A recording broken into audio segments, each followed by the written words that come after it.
help me welcome Mr. Simon from Otipro Limited. He's going to be taking us through succession planning. How do you make your business go from the first to the second to the third and even to the fourth generations bila kusimama? The last episode, Billy Over, it was such an amazing episode. Very. So we know even today, Yes. we are going further and deeper. Yes. We'll pick from there. From failure now to success. To success. Yes.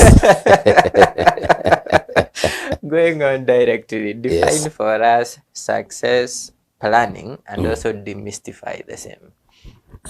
Thank you, Eric, and to our listeners and viewers.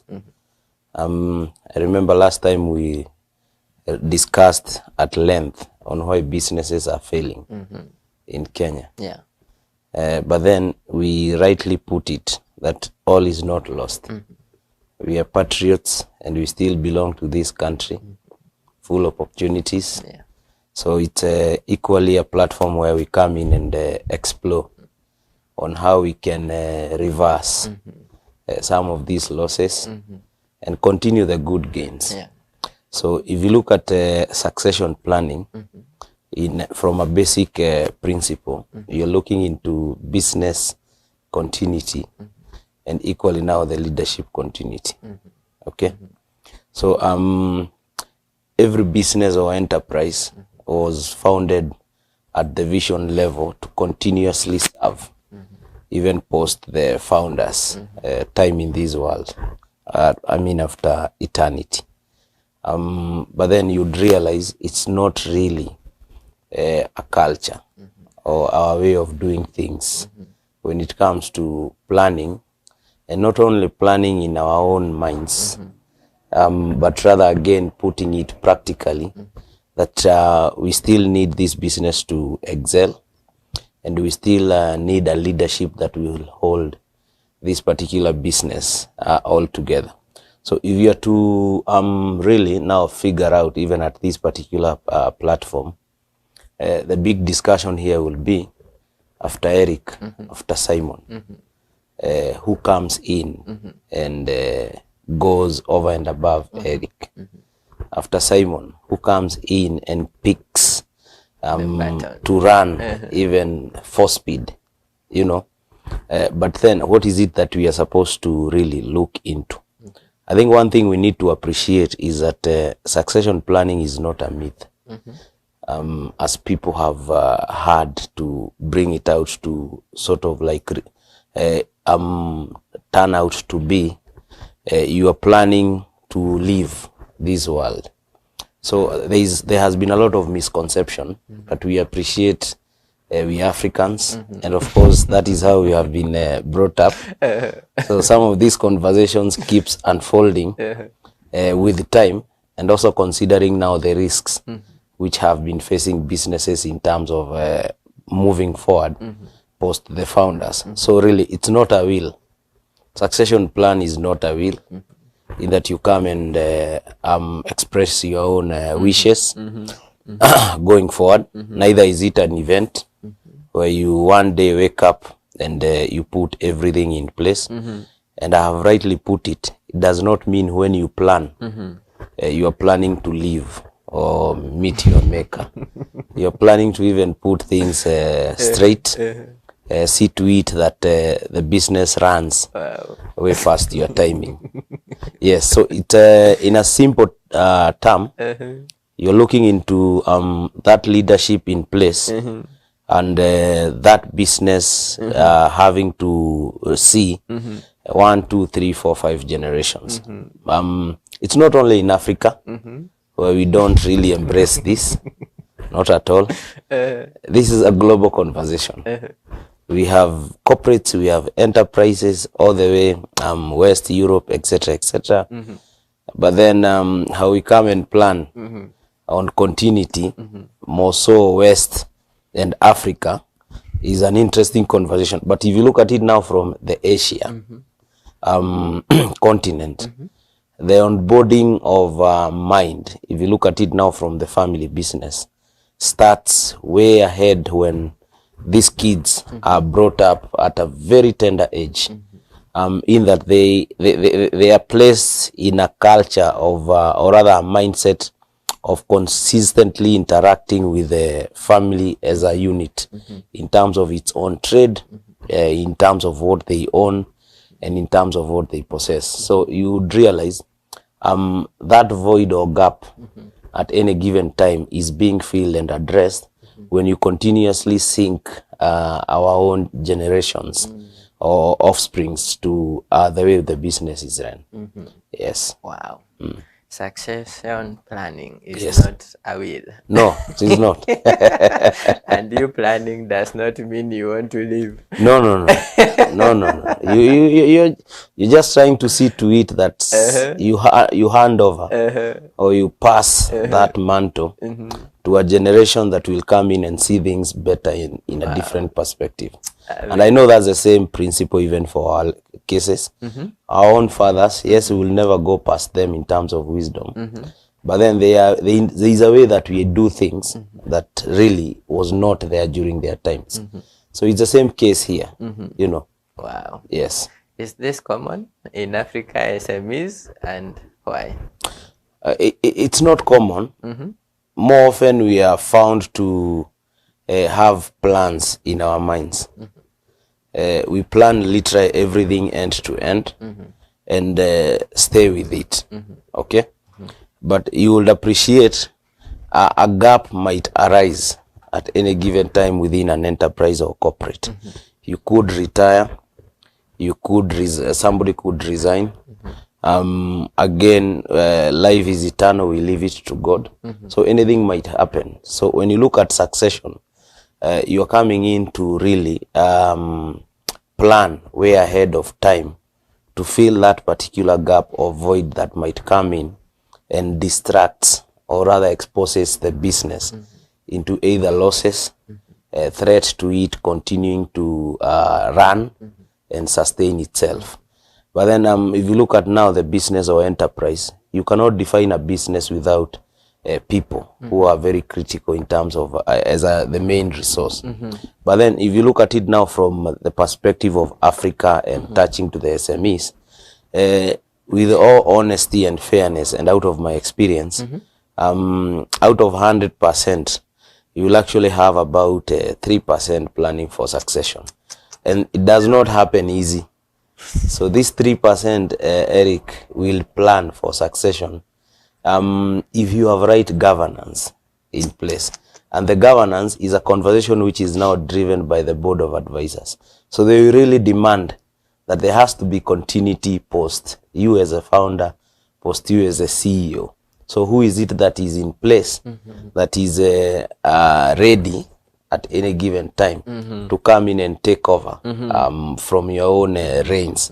So as much as it is there, I haven't really come across an experience or a situation where post my 15 years of experience, voluntarily we come out and say, this is how some I will really wish that this business or corporate runs in this direction.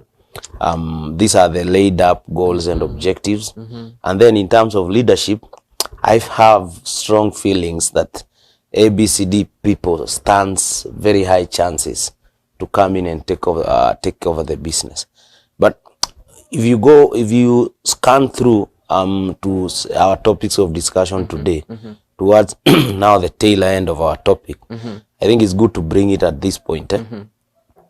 As much as is a plan which is systematic in identifying, developing, creating a pool of mindset that will come in and spearhead the business to the next level, it's actually a twofold. So this particular, from now the perspective of leadership, this leader at the point of now their identification is that they stand, they are actually very high performing, looking at their contributions and value to the organization. And in terms of their potential is actually again very high. But then how do you evaluate Eric's potential? We look at his own competences, that is the skill sets, the knowledge and the experiences that they have with them. And then we marry the same in their own behaviors or personalities. So you'd realize is systematic in that we must see Eric as high performing. We must see Eric with a lot of potential, and he must come in and at least reflect this particular behavior at the personal level. But Eric in the organization now, because this is purely now at personal level, Eric in the organization presents himself in a perspective that he really owns to the company strategy and its roadmap, that is mission, vision, and the core values. He's a fit in that organization culture. He's really proven to be very creative and innovative. If you look at our stakeholders, the customers, suppliers, the banks, the other employees, they have really endorsed Eric in terms of his leadership and contributions made to the organization. And of course, if you look at Eric now in terms of this particular running, he's really passionate to see that business moves to the next level. So it's not a factor of coming in and physically assessing someone and saying they are fit for the purposes of this position in terms of leadership, looking at it from continuity. But rather, you really have to demonstrate that you carries an organization with you in terms of its short-term, mid-term, long-term, and you're even in a position now to bring them up from a perspective of now forecasting how the future looks like in terms of long-term. But then that is now on leadership. When it comes now to the business, what we need to appreciate at any given time is, do we have a need for that succession plan? Is there a need? You'd realize the current leadership at hand, looking at it from the perspective of either a founder, a CEO, a board, or a GM, are quite very resourceful when it comes to succession planning. That's why I said it can. It's a difficult conversation that takes place because these are the people who needs to spearhead. So if Eric comes in and wants to really assess on a given organization in terms of now the succession planning, what will be of value here will be, in the first place, do we recognize that there is need for succession planning? Number two, do we appreciate the criticality of this particular process? Number three, how vulnerable are we as a business should a void or a gap occur? So at the need level, we need to put in place and appreciate that the current leadership at hand at one point will exit. Okay? Then what happens? Who comes in and takes over from where they have left? The criticality will be, how much does Prayer Cave TV stands to lose, either in terms of commerce, commercials, looking at it now from the revenue perspective, customer, how many customers do you need to you stand to lose, the confidence of even investors, your partners and suppliers, and of course, and when you look at it now from the vulnerability perspective, immediately Eric is out. Who is it that among the team in the organization that is suitable or fit to come in and take over from Eric? So that's why I'd rightly put it, is a systematic approach. You cannot just wake up and you're like, this is my succession plan. Not really. It is a journey which takes not less than 3 years to put it in place, because identifying potential and identify high performance cannot happen within a, let's say somebody joined 3 months ago. So you cannot really come in and pick that as a justification to start now putting up a pool to mentor and put towards leadership. Wow. Yes. 3% you said are the SMEs in Africa that you've identified to have a succession plan. Yes. It means 97% of African businesses are running with the risk of lacking a successor. Oh yes. Wow. Oh yes. And oh, you yes. need at least 3 years. You need 36 months. 36 months. Yes. For you to at least to at least not to at least put a plan.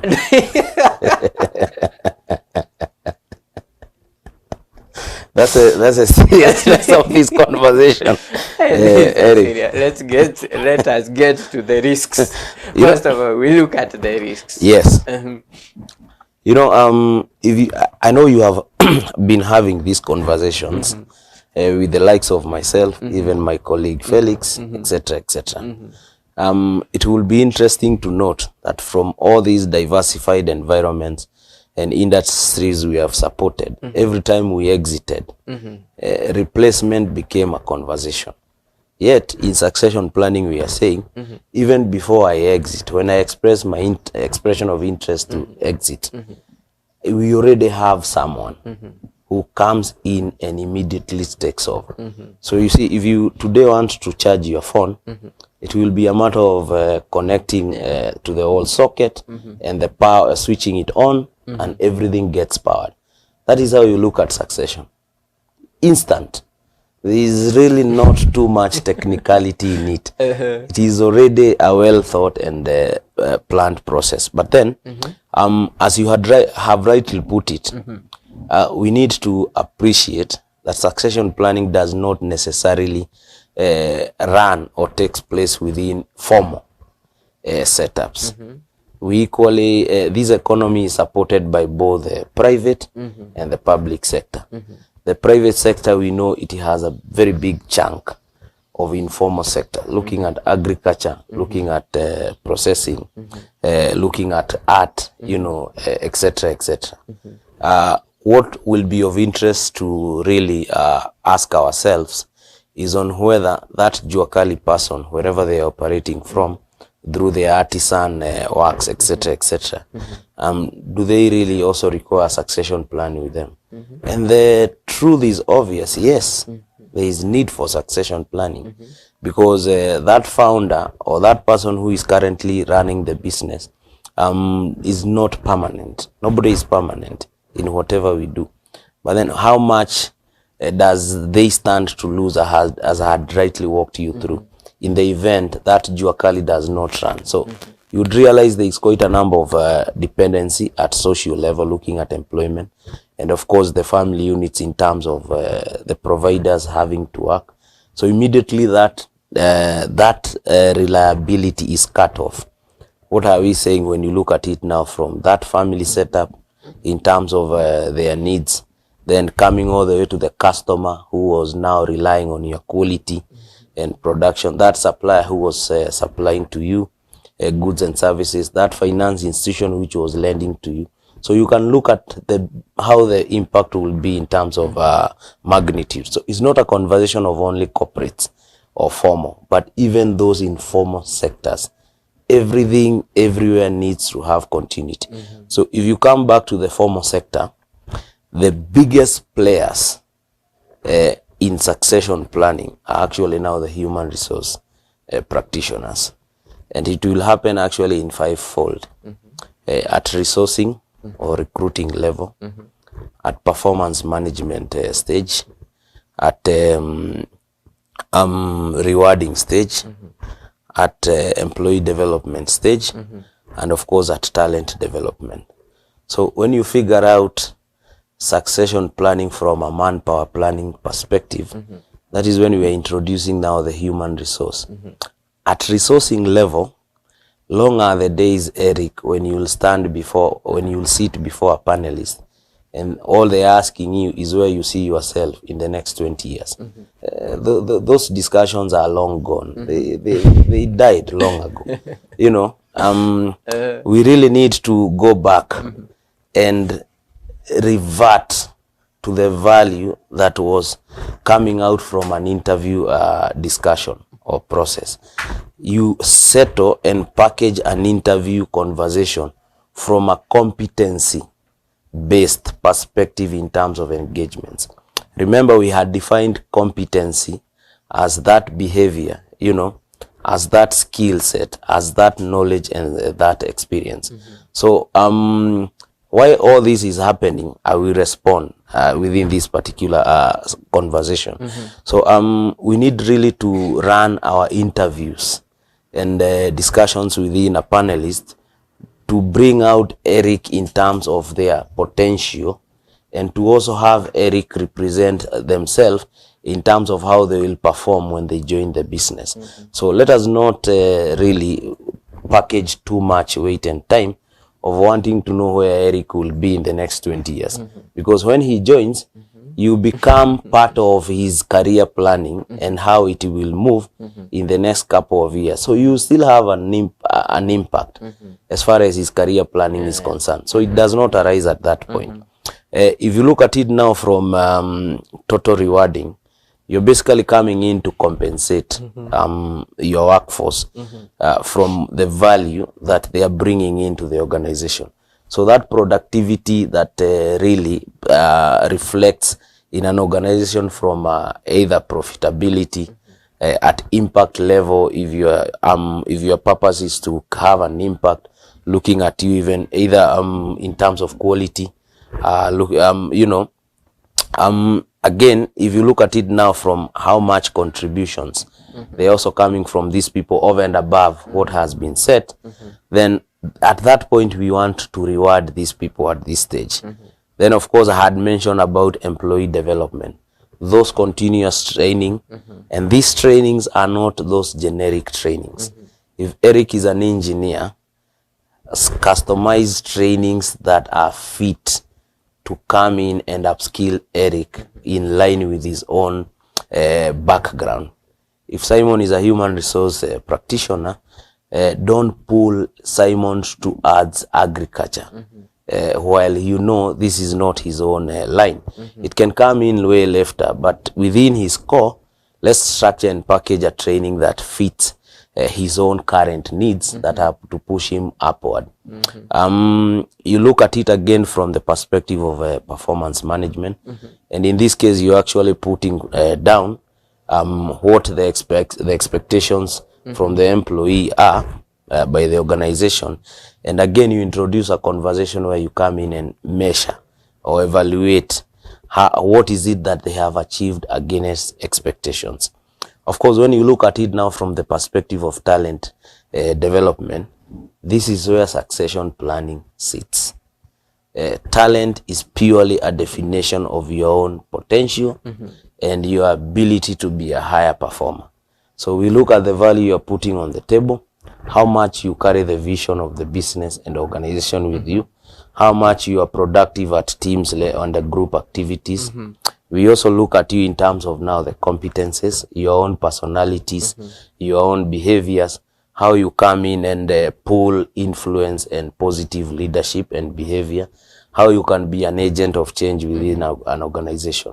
So when you look at it, that HR model from the perspective of resourcing, total reward, performance management, employee development, and talent development, you will now have a result or an outcome where you have right employees at the right place, doing the right job, at the right time, at the right cost, and at the right leadership. Wow. So at the formal stage, HR is very crucial and critical.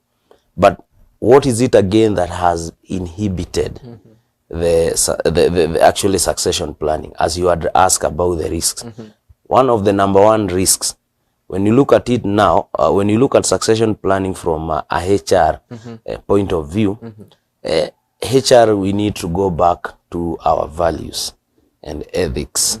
We need to evaluate and review employees' performance and employees' potential from well-set, defined goal and objectives, well-defined expectations, clearly communicated processes and approaches that will be used to evaluate their performances. And of course, when you sit in this conversation, it is always good to pass feedback. But when I sit and evaluate Eric from a perspective of that he doesn't really smile at me, you know, he's not someone who wants to work beyond working hours. You know, he's not someone who really I will use as an errand boy. He does not come from my village. He's not my tribe. you know, as opposed to looking at Eric on what exact value at that high performing stage is he demonstrating. And looking at Eric, how best can we come in and develop Eric further to stand a chance of coming in and taking over those business leadership. So the risk number one is on the people who are driving these processes. And of course, performance evaluation and talent development is a function of both HR and your immediate reports.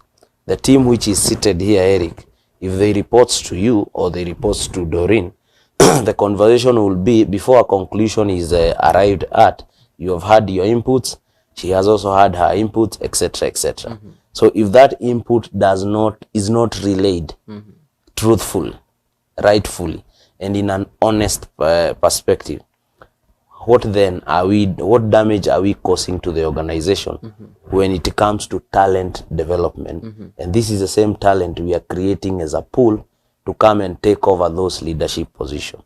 So the risk that we stand as a result of not having a succession plan in place, every time, Eric, you don't sit to plan, you're obviously planning to fail. There is no any other conversation, you know.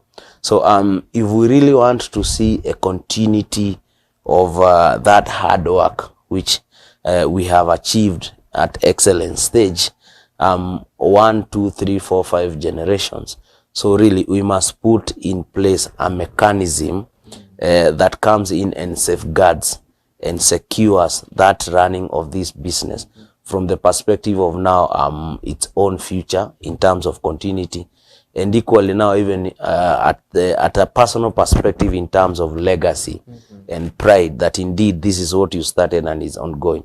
So there is so much exposure or risk that will come when you fail to have in place how will this particular enterprise or institution or business run. And this conversation, once again, it's not only informal, nor is it in the informal sector.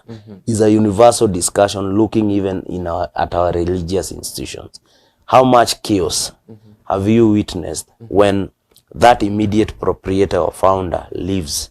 It is total distraction. And we have really seen empires that have had to kneel and eventually collapse, not because they did not have customers, not because they were not profitable, not because they did not have people of goodwill to come and deliver services, raw materials, etc., etc. But there is the fact that we did not have direction in terms of leadership as to how disputes, as to how the business runs for next level, really exposes that particular business from financial risks, corporate in terms of their own image risks, continuity in terms of it having to sustain its own self, operational risks, now looking at it from the efficiency and the day-to-day running of this business. And majority of them, as much as they will not kneel down and collapse, the struggling begins on the spot, so long as we have not put leadership and direction in place. So we want really to see ourselves continue, we must secure ourselves. If you look at how God again created man, the succession plan in a man is through the family unit. You know, you cannot stand here and talk about first, second, third generation, and you say I'm from the fourth generation. Yet you didn't. You at any given time you have a grandfather, you have a father. Here you are, you have a kid. That is a succession planning. So the basics and roots of humanity are now enshrined within a family unit. But when it comes now to the business, anything that makes money, including farming, agriculture, etc., etc., it equally has to be protected and has to be safeguarded in a structured but professional manner. Yes. Is this a hard conversation?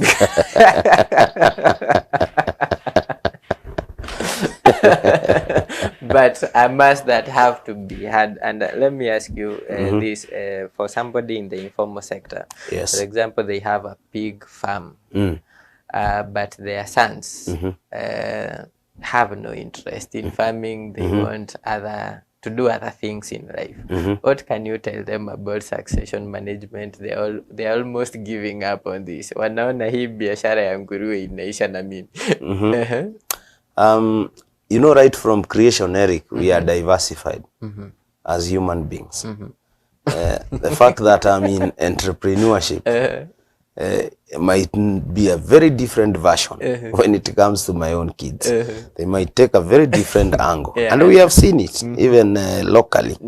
We have people who are big and bold in terms of trade and business, but their own sons and daughters, they can't even, they don't even want to imagine that they can ever step a foot in there in terms of the day-to-day running. But then, if you look at it now from that perspective that you have brought up, you'd realize the biggest component of any enterprise or any entity or any trade, formal or informal, is a support system that keeps it running. The support system here, one of the critical, of course, is the people. So this person who is a pig farmer has a team. This team at any given time feeds. There are those who take stocks in terms of how much we have sourced, in terms of feedings, in terms of if we have to do vaccination, if we have to sell, etc., etc. So really, if you look at it from that perspective, from within that particular team that you have employed, you need to start identifying who is this person or who is this individual in a team that can continue with this particular business or with this particular entity, whether I'm retired, whether I'm old, or whether I'm no longer interested to run with it and continue delivering results. But then much of it that happens is that we really do not, again, more so in the informal sector, I find an issue of mistrust very common.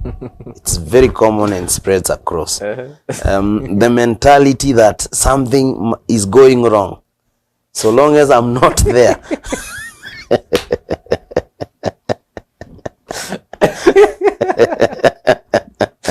Yeah, Eric.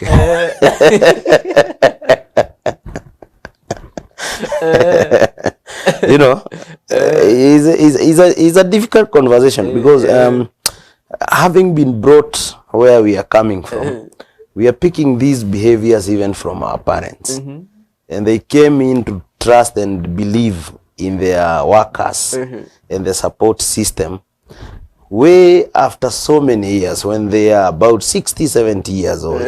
You know, I don't know how much damage that has caused, but indeed there is damage.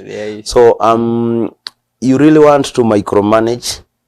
You can't trust that your number one diamond star employee will come in and get it right at feeding, at vaccination, at cleaning.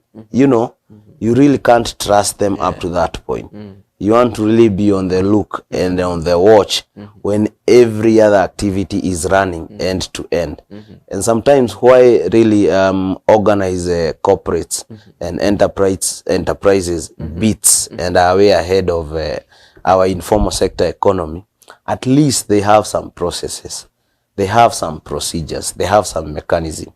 So what we need to transfer is that an organized way of running and doing that particular business. So if you look at it now from that pig farmer, one, do they keep records? You know, do they keep every information that is actually running, be it vaccination, be it feeding, be it the number of piglets, you know, do they have forecast in terms of how much feeds they should be buying? Do they understand where they will be selling this particular pigs once they are mature for slaughter? You know, have they do they have a plan as to how big that particular business or that particular farming can grow? So what plans do they have in place to support that particular business in future should it grow? So we really need to evolve because unfortunately technology is not sparing us. And if you really don't have data, you will never have information and insights when it comes to decision making. So there is a need for us to start getting organized. The beauty with Kenya, and the other day you could see the ranking in terms of our quality of education, when it comes to English speaking. I'm not talking about the skills. I'm talking about the English. We are very good in it. That means we went to school. So when it comes now to the basic activities of planning and organizing ourselves and mapping those critical resources which can move us to the next level, it does not really select either formal or informal. But the biggest mileage with the formal sectors, at any given time, they have a way of controlling data, they have systems, at least they have an organization structure. Whether there is war, even when the immediate boss or CEO is gone, it might come in temporarily, but within no time, even if it's not organized and structured, there will always be someone whom they'll say, this person can come in and run the business. But then, does succession planning mean it is only horizontal? No, it's horizontal and vertical. We are in the same level with Felix. If I exit, let's say, supply chain, and he's in business development, he should come in and take over from me because he has interacted and he has understood, and in the course of time he has been developed and synchronized to understand and get to value and appreciate that particular business, not only at that moment but even in future. So it means Felix can come in and replace me within the same level, and he can equally grow upward and take over the helms of the CEO or the MD. So it's not a factor of saying this is a junior employee, they cannot take over senior roles. No, not at all. It's vertical and horizontal. You know, you understand? Okay. So it's all about how we plan and structure this conversation. It's not very famous because again, from where we are coming from, we have not really been taught to hand over or let it be also taken by someone else who can come in with new ideas, new thinking, you know, and add more value to it. Yes. Wow. It's an amazing conversation. Thank you. We've seen people that have successfully done it. You mentioned the Asian community. Yes. The Jewish community is also good at this. The Indian community is also good at this. And Yes. we have these businesses that go beyond time and also spreads to so many areas Yes. across the continent. Yes. Where do organizations start? Where can organizations start in succession planning? Thank you. So if you look at it from the premise of family business, between 0 to 13 years, Eric, you can impact the mindset of your child. At that point, they will pick anything. They are under your control. Okay?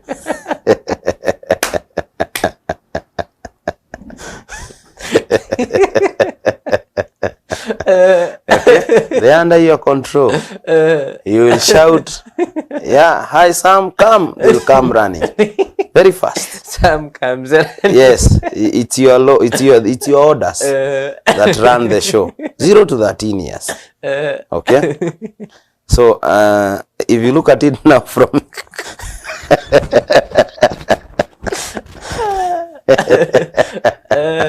is an interesting topic. So really, so if you look at it now from a family unit, the only room you have to ordain a covenant of mind in your own child that we have a business as a family.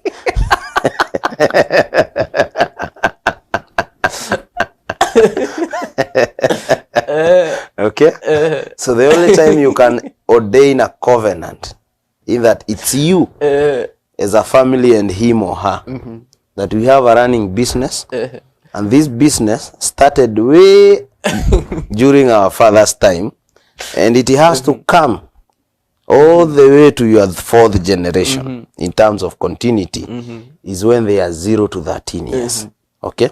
So if you look at the Jewish Asia, as you have rightly stated it, these kids from a very tender age, they will always accompany their mothers and fathers to their workplaces. And they will not only accompany them, but they will also have a specific responsibility or role to execute on a day-to-day basis. And when you look at it now from a formal perspective, when we spoke about the total reward in the HR model within succession planning, we brought in the total reward conversation. For this particular kid, the total rewards comes in when he or she is well informed that for you to buy a bicycle, these are some of the responsibilities that you will execute here in our workstation. Wow. It could be cleaning, you know, it could be passing stocks on goods to buyers, it could be arranging files, it could be serializing documents dependent with the age, considering how fast they are growing today. Okay? And that in the world of today is not happening manually. These kids, in terms of computer literacy and their ability to cloud compute, they are way ahead of us. So all this is happening through a system. That's why I said succession planning is systematic. So they are already structured in mind that Monday I will go in there and it's my day to arrange all files in accordance to the sales that went out last week. So they will get into a sales journal and start mapping all activities that took place in that particular week. So that way they have visibility when it comes to sales, when it comes to the number of transactions, interacting with customers, and they will also appreciate that wealth has to be created. They are going through a process of really coming home at the end of the day, very tired and exhausted, considering they have not been seated. They have not been mounted on the screens of TVs, in watching games, cartoons, etc., etc. So at that age, that kid is in a position to define to you, my father or mother runs a matatu business. The driver starts working at 4 a.m. From between 4 a.m. up to around 11 a.m. Whatever has been fetched in terms of collections goes to the payments of the bank loans, paying the fuel that was consumed yesterday. Then from that moment onward, they works for profits, their salary, the repair and maintenance, etc., etc. They're already informed, and they have that information, and that knowledge is consistently being created in them. Remember, this happens when they are off school holidays. So more often when you're coming to work or moving around, you will come across this particular community with their kids in their vehicles riding to work very early, sometimes even 7 a.m. And you're like, hey, my kid is, if this child was mine, he or she should be sleeping. I think this is not fair. It's not human rights when you have to push your kid to wake up this early. So when you look at it now from an informal perspective, that is how that conversation needs to be driven. Any kid who is now 14 years and above, they're in discovery moment. They are trying to develop, to design and develop and shape their own destiny, how they know best. So it is, you're no longer a priority. You're not a priority. You'll even call them for assignments. They'll tell you, you are number 2 or number 3 in my queue, because I have 1, 2, 3 to run. So this is exactly how they are structured in terms of how they operate.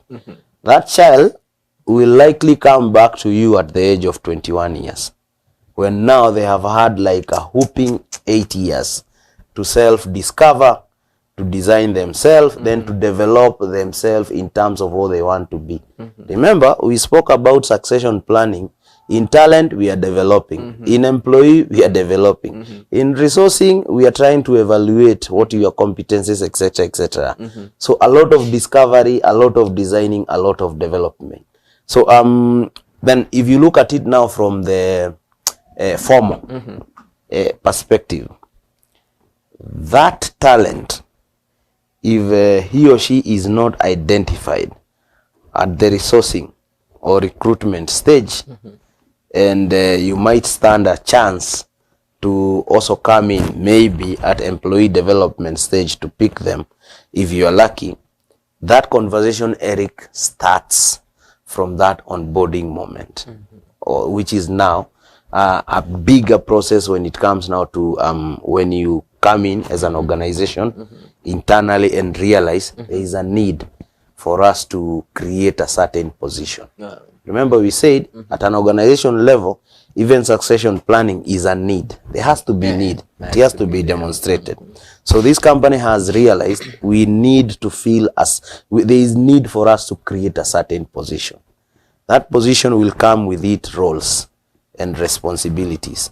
Then of course now it will push you to decide whether to source for that particular role. In terms of now feeling for the candidate. Is it internal? Is it external? So at that discussion point, when you are now engaging in an interview process, you pick the applicants either internally or externally from a perspective of competence. And this is purely now their skill sets, their knowledge, and the experiences they have. Then you move forward and look at it now from a perspective of their own potential and behavior. So when we talk about, when you define talent development, you are aligning high performance with high potential. High performance is that value you contribute in this particular in this particular enterprise, either as a result of impact or value in terms of return on investment or profitability. And then when you look at it now from a perspective of potential, I see Eric in terms of his own competences, and I also see Eric in terms of his own behaviors, in terms of his own personality, in terms of his mindset, how he's very open to learning. So it doesn't happen. It does not happen by the virtue of the fact that you are rewarding these people. You will not pick talent at that stage. Rewarding is what me and you, Eric, agreed. If I'm on retainer and commission, and when I exceed my own targets, there are also a compensation attached to it. That's an agreed package. Okay. If it's at the performance evaluation stage, I know what the expectations are. They have been communicated to me. So the conversation between me and you is to evaluate where do I stand when you look at it now from the perspective of expectations against actuals. At the employee development stage, it's the learning and development, is a training and development that takes place to upskill this particular employee. So it does not really come in and speak to succession. But when you look at it from the talent development stage, it speaks to resourcing, where we started. But where are we going wrong? As I had said, quality of that process between a HR and their supervisor. Number two, at the resourcing stage, we are really very much, we have now gotten to an appetite of recruiting for low skills, but abundance in learning and development. So Eric will come before a panelist. He has his own folder with over 30 certificates, because every time Eric was told he is underperforming, the best he will do is to run very fast and ask Felix to recommend to him what courses can make me upskill or even now become more better in terms of performance. So you're very well packaged when it comes to papers, but when it comes to your own skill sets, low. They are still low. They are still low. So when you bring in that particular resource in an organization, what do you expect? It's low performance. Low performance. below expectations. Yes. Yes. Wow. Amazing. Such a powerful conversation right here. Yes. And Simon Kamau with Pro Limited can help you in succession planning. Oh, yes. What is your phone number, even as you give us a closing shot on my phone number is 0725 090 430. Again? 0725 090 430. How do you offer this as a package? it's good to note that OptiPro Limited will obviously come in and engage from a platform of partnership. So there is a lot of engagements to just audit, understand your business, and of course with the outcomes, we're in a position to engage on how we can proceed forward. So it's not like we come in and hit you with an invoice. We really first have to understand where your business stand from the perspective of it at continuity and on leadership. Wow. Yes. It's the same as you said last time with the research. Yes. Thank you so much for honoring our invitation and coming and telling us. There's a key point takeaway there: 0 to 13. Yes. If you have a family business, 0 to 13 is the window you have. I pity hapo. I pity hapo. Ni ukweli. Thank you so much. Thank you. Thank you. That brings us to the end of our show today. Why businesses are failing in Africa, succession planning.